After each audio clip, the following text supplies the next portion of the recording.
ওহাবি তো আগে থেকেই ছিলাম, কথা বলেন না কেন? ওদের মাঠে ময়দানে আমি 20 বছর লড়াই করছি, এরপর আমি ওহাবি থাকি, লড়াই করি আমি, ওহাবি খেতাব দেয় আমারে, বাসাই রাস্তা ক্লিয়ার করি আমি, কথা কন, রাস্তা ক্লিয়ার করি আমি, আর আমারে ওহাবি বলে। পরে কইছে কইও, ভালো করে কইও, আমি 100% হইয়া লই, কথা কোন ঠিক কিনা?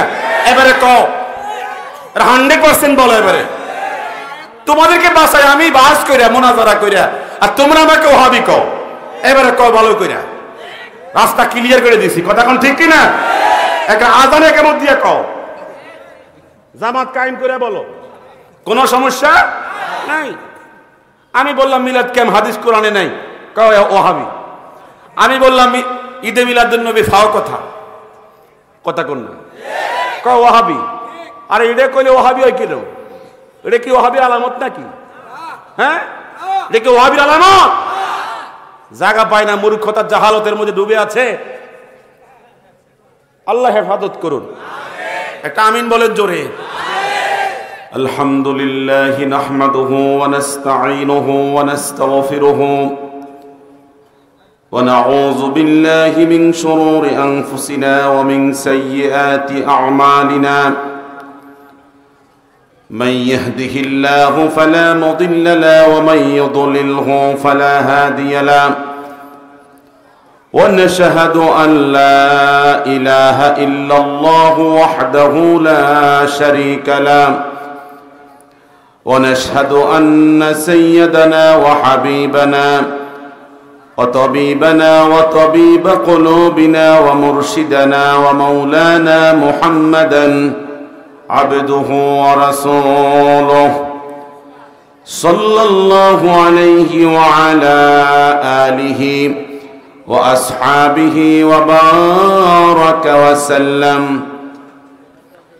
الذي أرسله بالحق بشيرا ونذيرا وداعيا إلى الله بإذنه وسراجا منيرا. فقد قال الله تعالى في كلامه المجيد وفرقانه الحميد: أعوذ بالله من الشيطان الرجيم. بسم الله الرحمن الرحيم. وجاءت سكرة الموت بالحق ذلك ما كنت منه تحيد. صدق الله العظيم وصدق رسوله النبي الكريم ونحن على ذلك من الشاهدين والشاكرين والحمد لله رب العالمين. قال النبي صلى الله عليه وسلم: كل امرئ مصبح في أهله والموت أدنى من شراك نعله. رواه البخاري. إن الله وملائكته يصلون على النبي يا أيها الذين آمنوا صلوا عليه وسلموا تسليما. اللهم صل على محمد وعلى آل محمد كما صليت على إبراهيم وعلى آل إبراهيم إنك حميد مجيد. اللهم بارك على محمد وعلى آل محمد كما باركت على إبراهيم وعلى آل إبراهيم إنك حميد مجيد. بلغ العلا بكماله كشف الدجى بجماله حسنت جميع خصاله. صلوا عليه وآله. ফখরে বাঙ্গাল আল্লামা তাজুল ইসলাম রহমতুল্লাহ আলাইহের স্মৃতি বিজড়িত ঐতিহ্যবাহী দ্বীনী শিক্ষা প্রতিষ্ঠান ভুবন ইসলামিয়া হুসাইনিয়া নোয়ারুল উলুম মাদ্রাসার ৯৮তম ইসলামী মহাসম্মেলনের সম্মানিত মুআজ্জাজ সভাপতি মণ্ডলী, প্রধান অতিথিবৃন্দ, হাজারাত উলামায়ে কেরাম, মুরব্বিয়ানে এজাম, যুবক ভাইরা, পর্দানিশীন শ্রবণরতা মা বোনেরা, আদরের স্নেহের ছোট ছোট কচিকাচা ভাইয়েরা, যে মনিব এত রাত পর্যন্ত আল্লাহর ওলি, আল্লাহর একজন প্রিয় বান্দা এর প্রতিষ্ঠিত মাদ্রাসার বার্ষিক ইসলামী সম্মেলনে এতক্ষণ পর্যন্ত আমাদেরকে বসিয়ে থাকবার তৌফিক দিয়েছেন, শুকরগুজার করছি। সকলে পড়ছি আলহামদুলিল্লাহ। মুআজ্জাজ হাজিরিন, আমার সময় অত্যন্ত অল্প। আমি আল্লাহ পাকের দরবারে আমার বক্তব্য শুরুতে আমি শুকরগুজার করছি যে আল্লাহ সুবহানাহু ওয়া তাআলা আমাকে হাক্কানিয়াতের পথে কবুল করেছেন। এজন্য আমি শুকরগুজার করছি। যে কোনোভাবে হোক আমি এই পথে উপস্থিত হতে পেরেছি। বহু বাধা, বহু প্রতিকূলতা, বহু ভালোবাসাকে বিসর্জন দিয়ে দুনিয়ার অনেক প্রাচুর্যকে ত্যাগ করে আমি এই পথে এ পর্যন্ত হাজির হতে পেরেছি।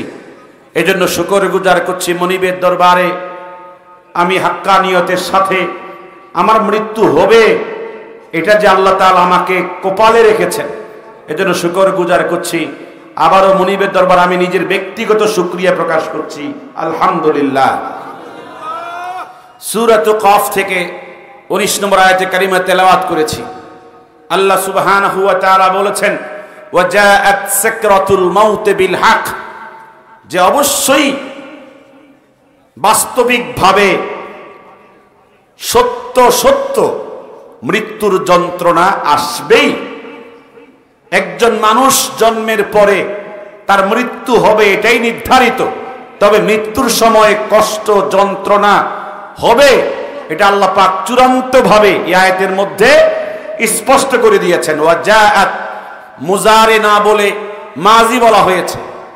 যখন মুজারের স্থলে মাজি মানে ফার্স্ট টেন্স, অতীতের ক্রিয়া উচ্চারিত হয়, বুঝতে হবে হবেই হবে, আসবেই আসবে। একজন ব্যক্তি নর হোক আর নারী হোক, মৃত্যুর যন্ত্রণা হবেই হবে। এটা বিল হক, সত্য সত্য, কোনো সন্দেহ নাই। যালিকা মা কুনতা মিনহু তাহিদ, অথচ তুমি এই মৃত্যু থেকে পালানোর জন্য খুব চেষ্টা করো, কিন্তু মৃত্যু থেকে পালিয়ে থাকার কোনো সুযোগ, সকলে বলে না সুযোগ। বুখারী শরীফের 5330 নম্বর হাদিস আপনাদের মাঝে পেশ করেছি। হুজুর বলেছেন, নবীজি ইরশাদ করেছেন, কুল্লু ইমরিইন মুসাব্বাহুন ফি আহলিহি, প্রত্যেকটা মানুষ তার বিছনায় সকালবেলায় ভোর করে তার ফ্যামিলির সাথে ঘুম থেকে ওঠে। কথা বলেন না কেন?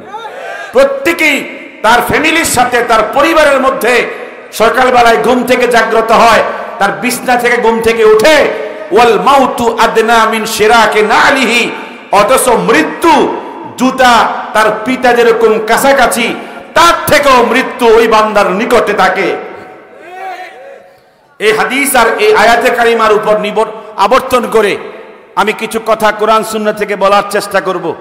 আল্লাহ পাক আমাদের সকলকে শুনবার তৌফিক দান করেন।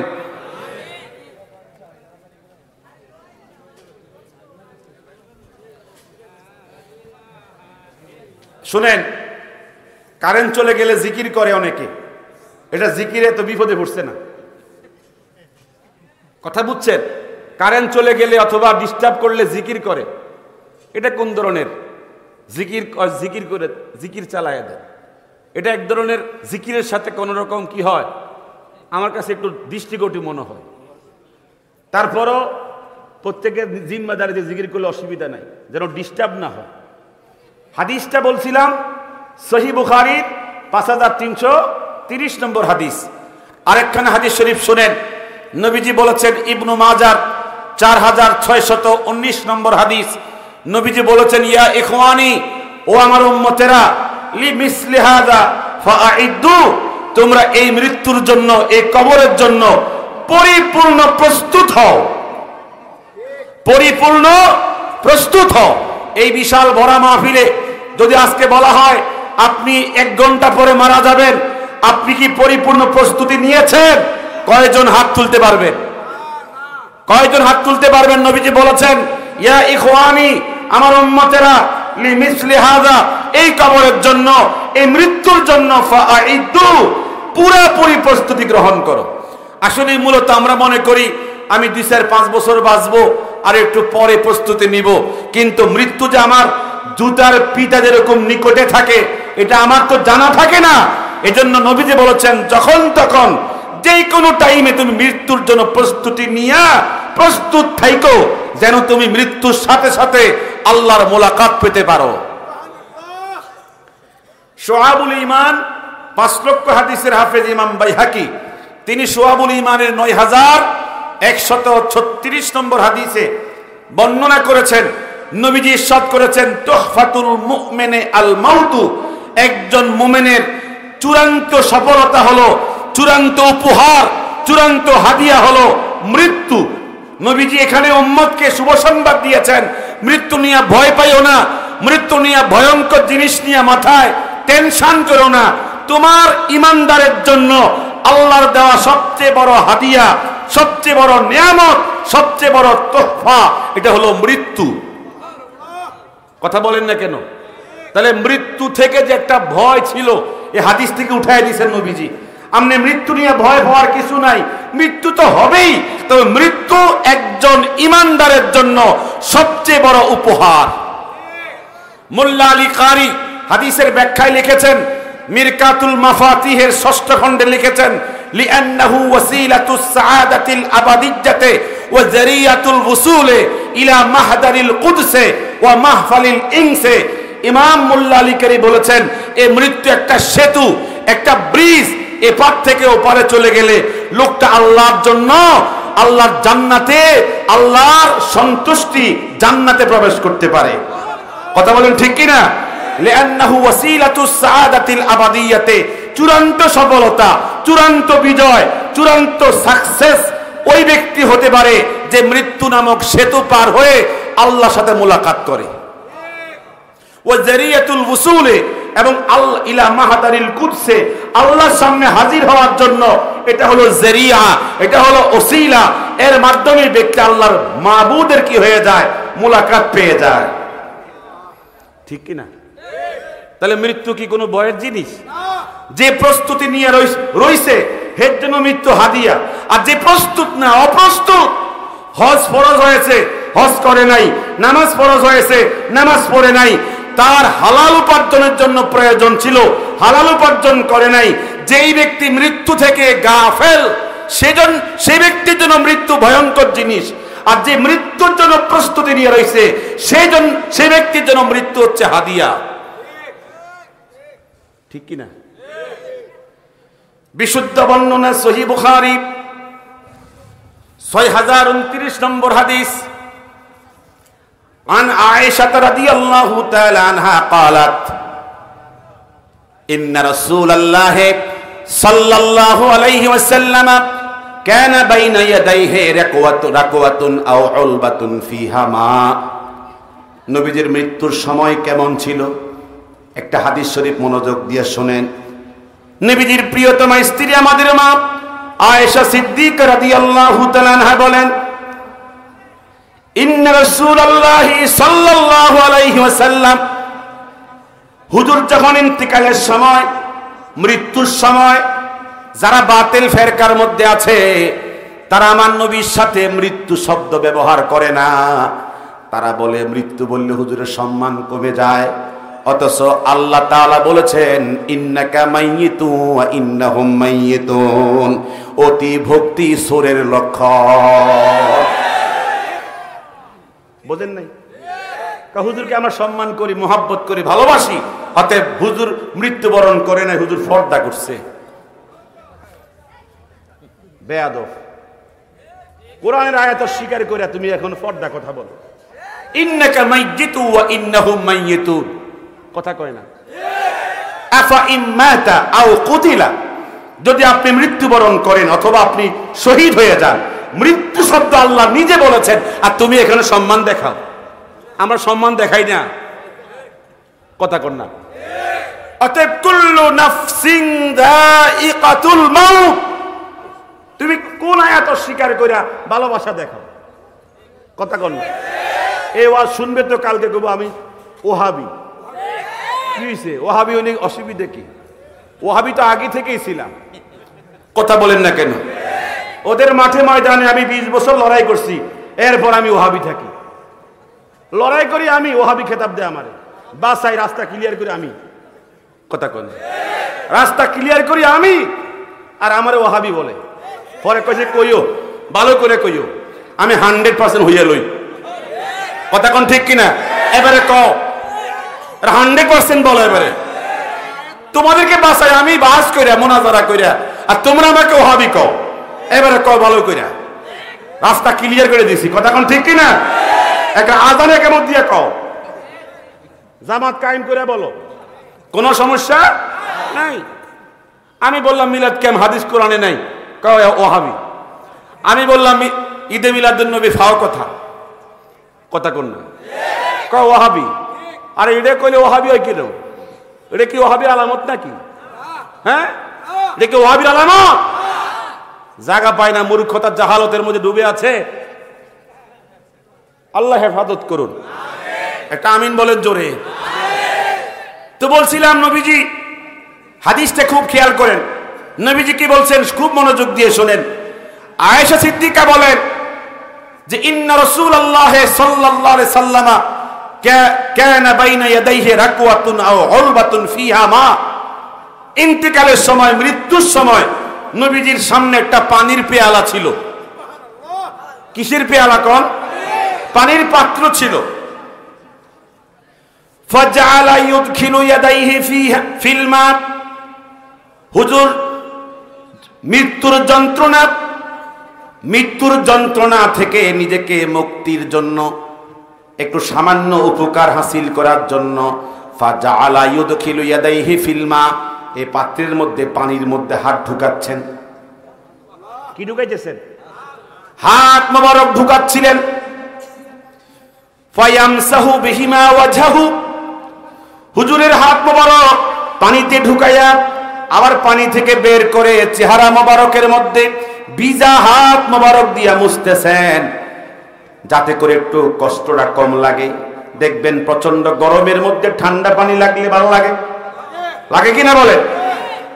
এইভাবে নবীজি বারবার পানির ভিতরে হাত ঢুকাচ্ছেন, আবার সেখান থেকে পানি থেকে হাত বের করে চেহারা মোবারকের মধ্যে হাত মুছতেছেন।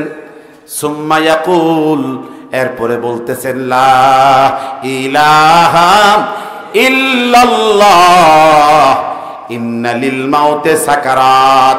হুজুর বলতেছিলেন উম্মতেরা শোনো, মৃত্যুর সময় ছেলের কথা বলো না, মেয়ের কথা বলো না, সম্পদ সম্পত্তির কথা বলো না। মৃত্যুর সময় বেশি বেশি যতক্ষণ তোমার মস্তিষ্কের মধ্যে তোমার বিবেক বিচ্ছিন্ন না হয়, তোমার হুঁশ যতক্ষণ থাকে, অতক্ষণ পইরো লা ইলাহা ইল্লাল্লাহ। হুজুর তখন কালেমা পড়ছিলেন। কি পড়ছিলেন? আর বলছিলেন ইন্নালিল মাউতি সাকারাত, উম্মতেরা শোনো, মৃত্যুর সময় যন্ত্রণা অনেক। সাকারাত, সাকারাত অনেক যন্ত্রণা, অনেক কষ্ট। এই মৃত্যুর জন্য প্রস্তুতি গ্রহণ করো, সতর্ক থাকো, সাবধান থাকো। মৃত্যুর সময় যেন কোনো কারণে শয়তানের সমস্ত কুমন্ত্রণা থেকে মুক্তি না পাইয়া কালেমা নসিব না হয়, এমন সতর্ক থাইকো। ইমাম গাজ্জালি লিখেছেন, মুকাশাফাতুল কুলুবের মধ্যে লিখেছেন, যখন মুমিন বান্দা মৃত্যুর সময় হাজির হয়ে যায়, চতুর্দিকে শয়তান, বড় বড় পারদর্শী শয়তানদেরকে পাহারায় বসায়া দেয়, আর বলে তুই তার বাবার চেহারা ধারণ কর, তুই তার মায়ের চেহারা ধারণ কর, তুই তার ছেলের চেহারা ধারণ কর, প্রত্যেকেই তার আত্মীয় স্বজনের চেহারা ধারণ কর। ধারণ করে এই আলেম, এই মুফতি মুহাদ্দিস, এই আবেদ, এই আল্লাহর ওলিকে বেঈমান করার জন্য চেষ্টা কর, ওই মুহূর্তে গায়ে শক্তি থাকে না, বিরক্তিকর পরিস্থিতি থাকে। এই জন্য ওই টাইমে শয়তান অনেক মুসলমানকে বেঈমান করার জন্য সুযোগ পেয়ে যায়, ঠিক কিনা? এই জন্য ইন্নামাল আমালু বিল খাওয়াতিম বলা হয়েছে। এই জন্য শেষ মৃত্যুর সময় ব্যক্তির কালেমা নসিব হয়েছে কিনা। হুজুর বলেছেন লাক্কিনু মাউতাকুম বিলা ইলাহা ইল্লাল্লাহ, তোমরা তালকিন করো, বেশি বেশি শিখায়া দিও। কারে?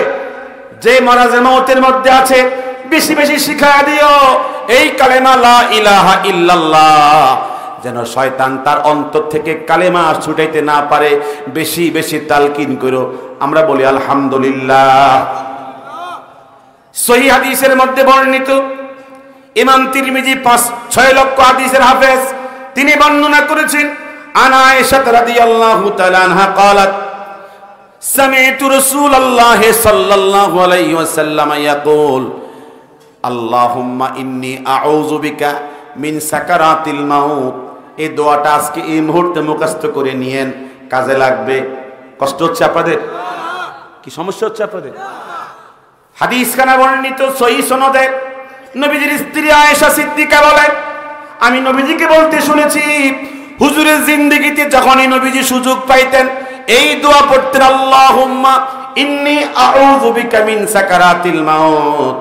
আল্লাহ, তোমার কাছে পানা চাই, তোমার কাছে আশ্রয় চাই, মৃত্যুর কষ্ট আর যন্ত্রণা থেকে আমাকে তুমি মৃত্যুর সময় কষ্ট কমায়া দিও। এটা হুজুর তালিমের জন্য পড়ছেন। কিসের জন্য? উম্মতকে তালিম দেওয়ার জন্য। এখানে যারা আমার সামনে আছেন বলেন তো, দিনে কয়বার পড়ি, মাসে কয়বার পড়ি, বছরে কয়বার পড়ি? এমনও তো আসি জীবনও পড়ছি না।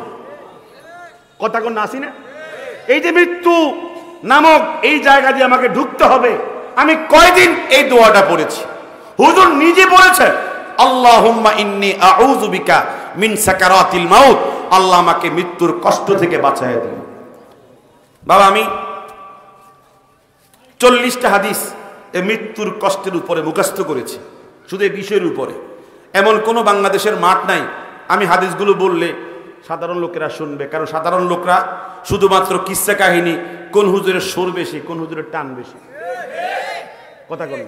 এই জন্য ইতস্ত করি, আসলে এই হাদিস যে মুখস্থ করতেছি বলতে পারবো কিনা টেনশনে থাকি, কারণ সাধারণ লোকেরা এখন ওই এগুলো কম পছন্দ করে। আপনাদের কষ্ট হচ্ছে না তো? এই হাদিসটা মনোযোগ দিয়ে শুনেন। সহিহ বুখারীর 5650 নম্বর হাদিস, আন আব্দুল্লাহ ইবনে মাসউদ রাদিয়াল্লাহু তাআলা আনহু قال, নবীজির খাদেম আব্দুল্লাহ ইবনে মাসউদ রাদিয়াল্লাহু তাআলা আনহু বলেন, রাইসুল ফুকাহা, সর্বশ্রেষ্ঠ উম্মতে মুহাম্মাদির শ্রেষ্ঠ মুফতি। উনি বলেন, দাখালতু রাসূলুল্লাহ সাল্লাল্লাহু আলাইহি ওয়াসাল্লাম ওয়া হুয়া ফি মারাদিহি, আমি হুজুরের কাছে আসলাম এমন অবস্থায়, হুজুর তখন মৃত্যুর সময়। কিসের সময়? মৃত্যুর সময়, চূড়ান্ত মৃত্যুর মুহূর্তে আমি আসলাম। ওয়া হুয়া ইউআকু ওয়াকান শাদীদা, নবীজির গায়ে প্রচন্ড জ্বর, শরীর থরথর করে কাঁপতেছে।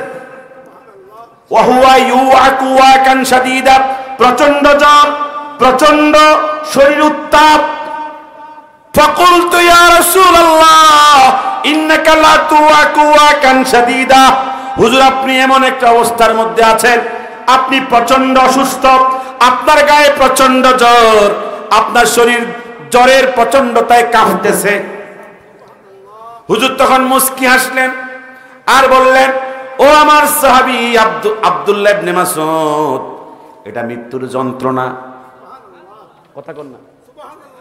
নবীজির মৃত্যুর কষ্টে প্রচন্ড জ্বরে ঘামায় পড়ছে, আর আমি একজন সাধারণ ইমানদার, আমার কি অবস্থা হবে?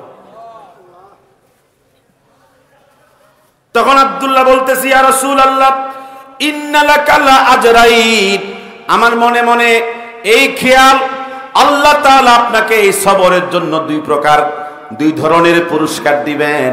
হুজুর মুস্কি হেসে বললেন, আজাল, হ্যাঁ দিবেন, কোনো সমস্যা নাই, দিবেন, কিন্তু মৃত্যুর কষ্ট আছে নাকি নাই? বলেন নাকি আছে না নাই?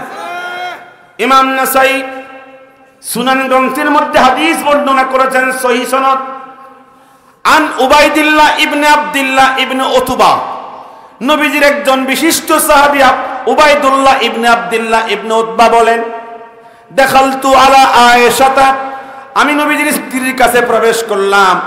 ফাকুলতু লাহা, তাকে বললাম, আলা তুহাদ্দিসিনি আন মারাদে রাসূলিল্লাহ সাল্লাল্লাহু আলাইহি ওয়াসাল্লাম। বলেন না আলহামদুলিল্লাহ। উবাইদুল্লাহ বলতেছি, হে আমাদের মা নবীজির স্ত্রী, আপনার উরু মুবারকের সামনে আপনার কোলের উপরে নবীজি ইন্তেকাল করেছেন আমি জানি। এখন আপনি আমাকে শুনায়া দেন, হুজুর যখন ইন্তেকাল করেছিল ওই টাইমে হুজুর কি করেছিল, কি কষ্ট পেয়েছিল, আপনি একটু আমাকে শুনায়া দেন। তখন নবীজির স্ত্রী বলেন, তাহলে শোনো, লাম্মা সাকুলান নবী সাল্লাল্লাহু আলাইহি ওয়াসাল্লাম, হুজুর যখন মৃত্যুর কষ্টে অত্যন্ত কষ্ট পাচ্ছিলেন, ফাকাল, হুজুর আমাকে বলেন, ইয়া আয়েশা, ও আয়েশা, আসাল্লান নাস, আমার সাহাবীরা কি ঈশান নামাজ পড়েছে? মৃত্যুর যন্ত্রণার মধ্যে নবীজি কষ্টের মধ্যে নিমজ্জিত, এই টাইমে নবীজি বলছেন, ইয়া আয়েশা, ও আমার স্ত্রী আয়েশা, আসাল্লান নাস, আমার সাহাবীরা কি ঈশান নামাজ পড়েছে? তখন আমি বললাম, কুলনা ইয়া রাসূলুল্লাহ, হে আমাদের নবীজি, লা, ওরা তো নামাজ পড়ে নাই, হুম ইয়ান্তাজিরুনাকা, ওরা আপনার জন্য অপেক্ষা করতেছে, আপনার জন্য অপেক্ষা করতেছে, আর তারা আপনার জন্য কাঁদতেছে, মনে হয় আপনার থেকে তারা জামাতে নামাজ পড়া থেকে বঞ্চিত হয়ে যাচ্ছে।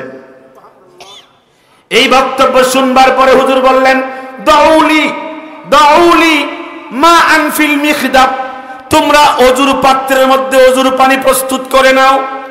ফাগতাসালাত, হুজুর ওযু করলেন। সুম্মা যাহাবা লিয়ানুআ, হুজুর উঠে দাঁড়ানোর জন্য জামাতে রওনা দেওয়ার জন্য চেষ্টা করলেন, কিন্তু চেষ্টা করতে গিয়া কয়েকজনের কাঁধে ভর দিয়া অনেক চেষ্টা করে গিয়া হুজুর যখন শক্তি দিয়া যখন চেষ্টা করতেছিলেন, এই কষ্টের কারণে ফাউগুমিয়া আলাইহে, হুজুর বেহুশ হয়ে জমিনে পড়ে গেলেন। বুঝেন হাদিসটা? বুঝতেছেন? হুজুর বেহুশ হয়ে জমিনে পড়ে গেছে। বেহুশ হয়ে যাওয়ার পরে নবীজি বেহুশ অবস্থায় রয়ে গেলেন। সুম্মা আফাকা, সুম্মা মানে এখানে অনেক পরে, সুম্মা মানে কি অনেকক্ষণ পরে, আফাকা, হুজুরের হুঁশ ফিরে আসলো। হুঁশ যখন ফিরে আসছে, হুজুর স্ত্রীর কথা বলেন নাই, সংসারে কি আছে বলেন নাই, কথা বলেন, তার ফ্যামিলিতে কি খাবার আছে না নাই এটাও বলেন নাই, তার সম্পদ কি আছে এটাও বলেন নাই। হুজুর আবার বললেন, ইয়া আয়েশা, ও আমার আয়েশা, আসাল্লান নাস, আমার সাহাবীরা কি ঈশান নামাজ পড়েছেন? আয়েশা তখন বলেন, কুলনা ইয়া রাসূলুল্লাহ, লা, ওরা তো নামাজ পড়ে নাই। হুজুর তখন বললেন, তারা কি করতেছে? আয়েশা বলেন, হুম ইয়ান্তাজিরুনাকা, তারা অপেক্ষা করতেছে। কি করতেছে? আপনারা ঘুমাইতেছেন? কি করতেছে বলেন? অপেক্ষা করতেছে। হুজুর তখন বললেন, দাউলি মা আনফিল মিখদাব, ওজুর পাত্রে আমার জন্য পানি প্রস্তুত করো। ফাগতাসালা, হুজুর ওযু করলেন। সুম্মা যাহাবা লিয়ানুআ, আবার দাঁড়ানোর চেষ্টা করলেন, একটু উপরের দিকে উঠার চেষ্টা করলেন। ফাউগমিয়া আলাইহি, হুজুর বেহুশ হয়ে পড়ে গেলেন, যেতে পারলেন না জামাতে। অনেকক্ষণ চলে গেছে, আধা ঘন্টা, 40 মিনিট বা 1 ঘন্টা। অনেকক্ষণ পরে সুম্মা আফাকা, হুঁশ ফিরে আসলেন। হুঁশ ফিরে আসার পরে হুজুর বললেন, ইয়া আয়েশা, আসাল্লান নাস, আমার সাহাবীরা কি নামাজ পড়েছে? একজন কাস্টমার আসছে দোকানে, 50 টাকার বালতি কিনবো। হেমিয়া কয়, ঠিক আছে, আসেন আসেন। জামাত শুরু হয়ে গেছে, খবর নাই।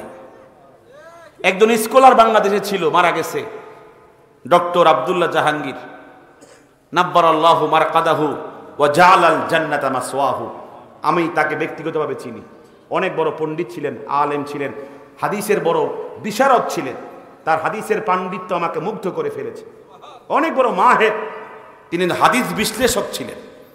তার জানাজায় যখন গিয়েছিলাম, আমি জানাজায় যাওয়ার পরে বুঝতে পেরেছি আল্লাহ পাক তাকে কি পর্যায়ে কবুল করেছেন। তার কিতাব পড়তে গিয়ে দেখেছি তিনি এক জায়গায় লিখেছেন, বাংলাদেশে 100 জন মুসলমানের মধ্যে 3 জন 5 ওয়াক্ত নামাজ পড়ে। কয়জন? এই কথাটা আমার অন্তরে খুব কষ্ট দিছে। যদি বুঝতাম যে বাংলাদেশে 100 জন মুসলমানের মধ্যে 97 জন জামাতে নামাজ পড়ে আর 3 জন হয়তো বা পারে না, তাও মনটারে বুঝাইতাম। লক্ষ লক্ষ মাদ্রাসা, লক্ষ লক্ষ মসজিদ, লক্ষ লক্ষ মাহফিল, লক্ষ লক্ষ আলেম ওলামা, লক্ষ লক্ষ খতিব, ইমাম। আমি এই জন্য বলি, প্রায় সময় বলি, যদি এই ফখরে বাঙ্গাল রহমতুল্লাহ আলাইহির এই মাদ্রাসার এই মাঠে 365 দিন, বছরে কত দিন? 365 দিন, যে শুধুমাত্র সারা দেশের সমস্ত ওলামায়ে কেরাম সারা দেশে কোথাও মাহফিল করবে না, এই 1 বছর পুরা প্রতিদিন 10 জন কি করবে? ফজর থেকে মাগরিব, মাগরিব থেকে ফজর 24 ঘন্টা বয়ান করবে। সারা দেশে কোনো মাহফিল হবে না, 365 দিনে এখানে শুধু কি হবে? বয়ান হবে। যতই বয়ান করুক মগর মসজিদের মুসল্লি বাড়বে না। কারণ কি জানেন? কারণ মুসল্লি আসে মাহফিলের মধ্যে। এই জন্য দেখবেন আপনারা, যে গ্রামে 1000 2000 মানুষ বসবাস করে, 1500 বাদ দিলাম বাচ্চা কাচ্চা মহিলা সহ, আর বাকি 500 জন থাকে। কথা কন না? 500। এই 500 জন ফজর নামাজে দেখবেন ইমাম আর মুয়াজ্জিন ছাড়া। কথা কন। এই ইমাম আছে কি জন্য? দায়িত্বের জন্য। আর মুয়াজ্জিন কি জন্য? আজানের জন্য। যদি ইমামও না থাকতো আর মুয়াজ্জিন না থাকতো, কত জামাত এই মসজিদে হইতই না। ঠিক নি বলেন বাবা? তিনি বাড়ায় কিছু বলেন নাই। উনি বলেছেন সারা দেশে ঈদের নামাজ পড়ে 70%, 30% নামাজই পড়ে না। হে ঈদের নামাজই পড়ে না। এবারে কোন সারা বছরে 2 রাকাত নামাজ, হিদেও পড়ে না। সপ্তাহে জুমার নামাজ কয় রাকাত? 2 রাকাত। হে 50 থেকে 60% জুমার নামাজ পড়ে, বাকি 40% নামাজই পড়ে না। জুমাও নাই, ঈদের নামাজও নাই, পাঞ্জেগানাও নাই, এরপরে দাবি করে মুসলমান। আল্লাহ তুমি হেফাজত করো। এটা আমিন বলেন জোরে। কবে নামাজ পড়বে? কোন দিন শুরু করবে? যাই হোক, আমি নবীজির এই হাদিসটা বলতেছি। এইভাবে 4 বার নবীজি বলছেন ওযুর পানি প্রস্তুত করো। প্রস্তুত করা হলে ওযু করছে, চেষ্টা করছে জামাতে যাওয়ার জন্য, আবার বেহুশ হয়ে পড়ে গেছে। এই যে হাদিসটা শুনাইলাম, কেন শুনাইছি জানেন? এই জন্য শুনাইছি, হুজুর ইন্তেকালের সময় অনেক কষ্টে, অনেক ব্যথা নিয়ে উম্মতেরে বলে নাই। কি বলছে উম্মতেরে? ইসলাহি কুতুবাত একখানা কিতাব, শেখুল ইসলাম ইমাম তাকি উসমানী, উনি আমাদের পৃথিবীতে এখন বর্তমানের বিস্ময়, এমন এক আজীব এক আল্লাহ আমাদের জন্য নেয়ামত রেখেছেন, এক আশ্চর্যকর বিস্ময়। তার মতো প্রখর মেধাবী পৃথিবীতে মনে হয় 10 জনের মধ্যে তিনি একজন। আল্লাহ তার নেক হায়াত নসিব করুন। এটা আমিন বলেন জোরে। তাকমিলাতু ফাথিল মুলহিম মুসলিম শরীফের সরা লিখছেন। উনি বাড়ি পাকিস্তান, এমন আরবিতে সরা লিখছে, উনি যে আরবের লোক না, উনি যে অনারব, মানে আরবের বাহিরের দেশের লোক, এটা বোঝাই যায় না।